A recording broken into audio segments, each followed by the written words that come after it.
আজ সকালে ঘুম থেকে উঠেই বাইরে এসে দেখি বাইরে তো অনেক বৃষ্টি হয়েছে। আর এদিকে এসে দেখি এই বৃষ্টির মধ্যে আমার বাবা একটা গরুর বাছুর কিনে এনেছে। এটা দেখেই তো আমি দৌড়ে চলে এলাম উঠানে। আর উঠানে তো পুরো কাদা হয়ে গেছে বৃষ্টির কারণে। এখনও তো বৃষ্টি পড়ছে হালকা, তাই বাবা বাছুরটার একটা থাকার জায়গা করে দিল। আর এদিকে তো আমার ভোলু অনেক হিংসা করছে ওকে দেখে।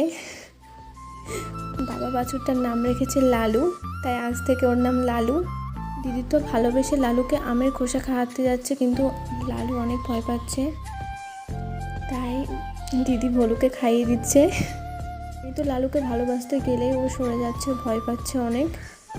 আর এদিকে তো ভোলু অনেক মন খারাপ করে আছে। ও ভাবছে লালু এসছে, তাই ওকে আমরা আর ভালোবাসবো না, লালুকেই ভালোবাসবো। ভোলু তো রাগ করে চলে গেল, তাই আমি আর দিদি লালুকে ভালোবেসে খাইয়ে দিচ্ছিলাম, মাথায় হাত বুলিয়ে দিচ্ছিলাম।